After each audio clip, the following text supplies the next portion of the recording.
took him to the finals. All right, so other NBA news. Ja Morant signs a multi-year deal with Nike. There was a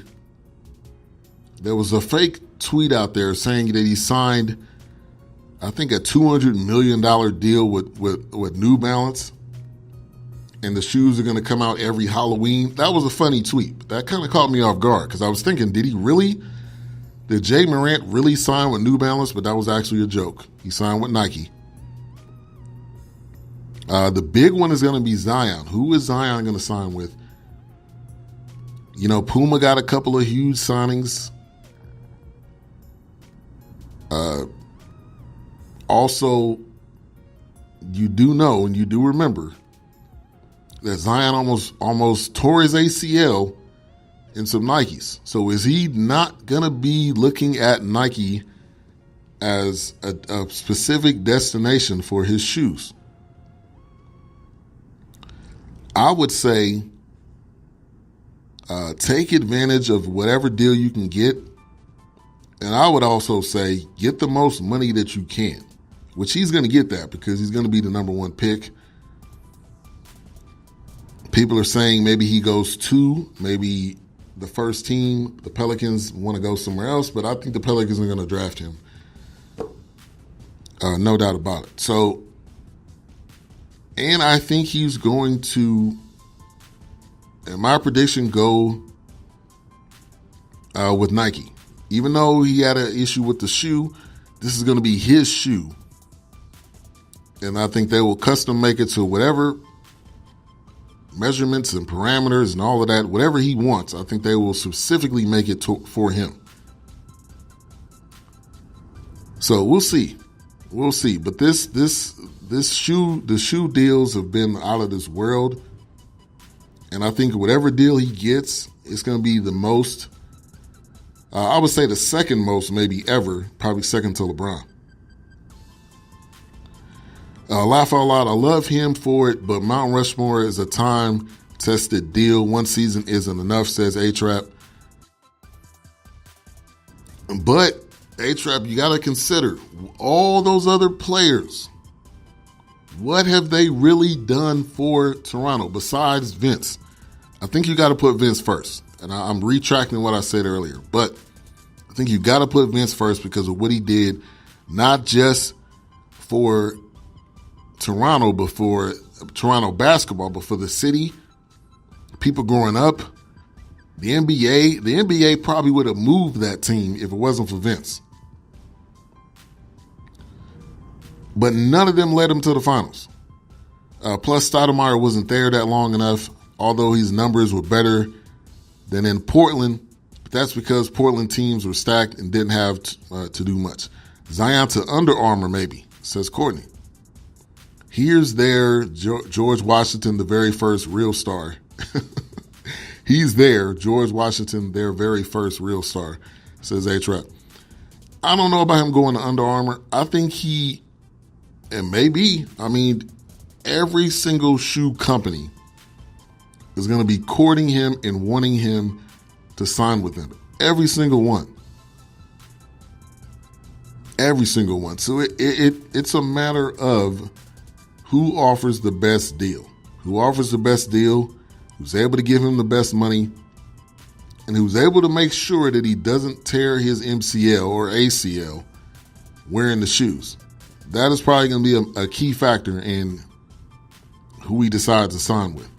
But it's happening. It's going to come. It's going to happen very soon. And you will hear it here whenever it comes out. So Houston is among 2 Western Conference teams that are pursuing Ty Lue as a lead assistant. But the story goes that Ty Lue remains focused on being a head coach, which I get it. That is a demotion for him. Maybe he does not necessarily need the money, and it is a demotion for him. So I respect his stance. Now, when it comes to closer to the season and he still doesn't have a head coaching job, Does he reconsider and jump on a team as an assistant? Both should have been there. My bad, Ben, says A-Trap. So this Ty Lue situation is very interesting because there are teams that want him as an assistant, but he wants to be a head coach. How many head coaching jobs are available out there? That is the question. So does he wait a year? Does he wait, more years added on to this? But I think Ty Lue deserves more respect. And I'm not the biggest fan of Ty Lue, but I think he deserves more respect when it comes to coaching. He's been a coach. He came up through the ranks. The Lakers should have hired him. I don't care what the dollar amount was. Shout out to Antoine in the building. They should have hired the guy. But obviously he did not get the job, so you got to move on from that conversation. But Ty Lue will land somewhere. It's just a matter of where. Another topic, Ron Artest has a documentary that'll be coming out on May the 31st on Showtime. If you haven't seen the preview yet, I got a Bleacher Report update on it today.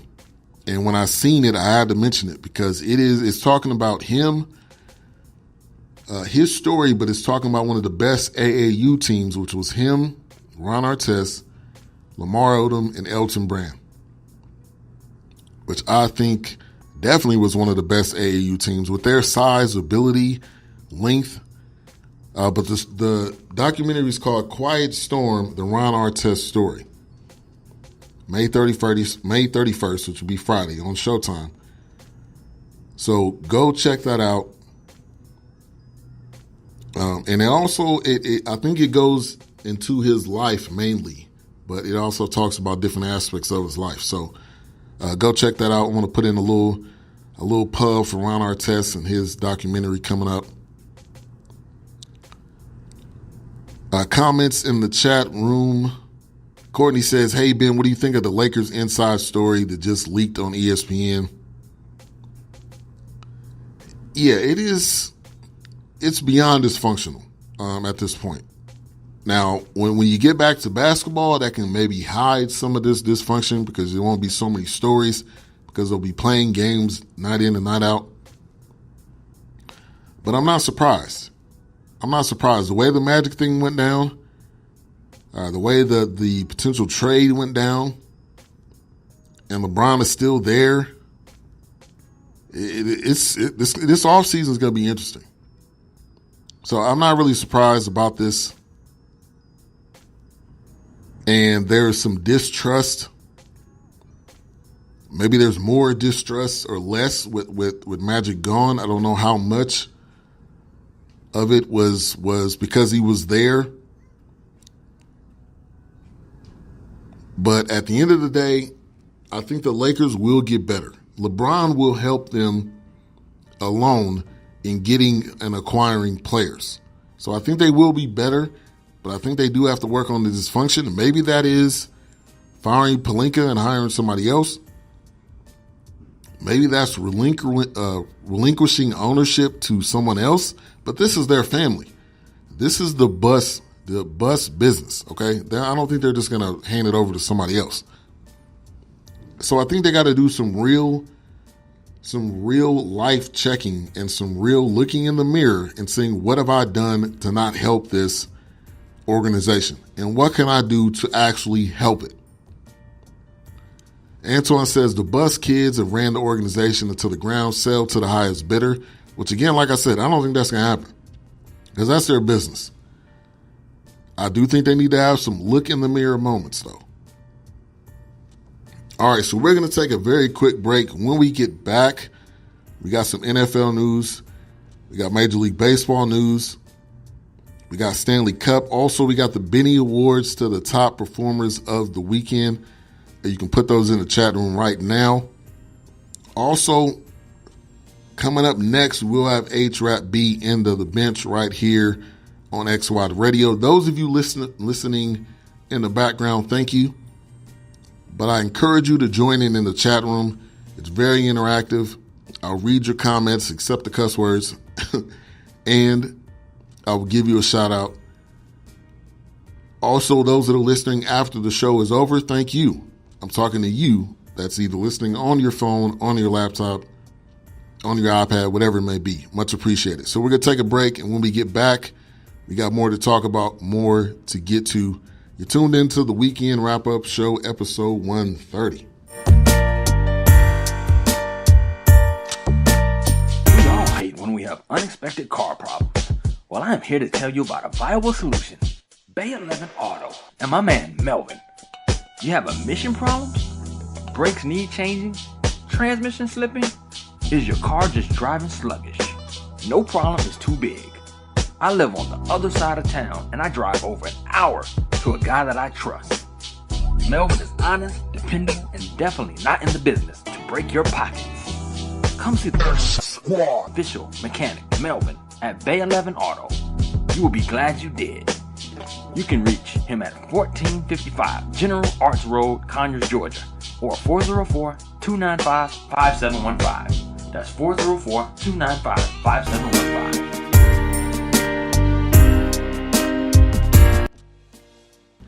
Welcome back to the Weekend Wrap-Up Show, episode 130. Toronto plus Kawhi equals NBA Finals. Shout out to the greatest in the building. Thank you for tuning in. Happy anniversary to you and your lovely wife. Also, Melvin in the building. Thank you for tuning in. Said with the inside Lakers news, as he always has, AEG gets the first chance to buy the Lakers if they ever go on sale.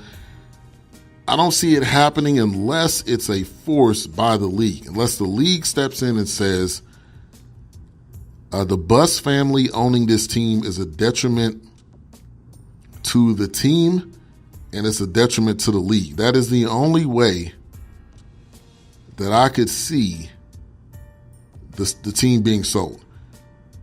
On Undisputed, supposedly this morning, Steph is better than Iverson, says Chris Bouchard. Okay, no. But I want you guys' opinion. I'm just reading this right now as I'm multitasking. But Chris Bouchard says Steph Curry is better than Iverson. I don't agree with that. I would say no. I want to hear what you guys think as I'm moving along. But interesting conversation to definitely have. But I would say no right off the bat. I think Steph is a great player. Is he better than Iverson, though? You put both of them on paper. You look at them as the player. I think Iverson's better. But let me know what you guys think. All right, so NFL, it's a sad story, but I do want to say rest in peace to Bart Starr. He was the Packers quarterback, 1956 and 1971. He was also the head coach from 75 to 83. Not only did he do great things on the field, but also off the field. He started a variety of charities, and he was also influential in helping young kids. So, a great guy. Hall of Famer, class of 77, 5-time NFL champ, 2-time Super Bowl champ, MVP of Super Bowls 1 and 2, MVP 1966, all 60s team, 4 Pro Bowls, 3 all-time pros, and the lead NFL 4-time in passer rating and completion percentage.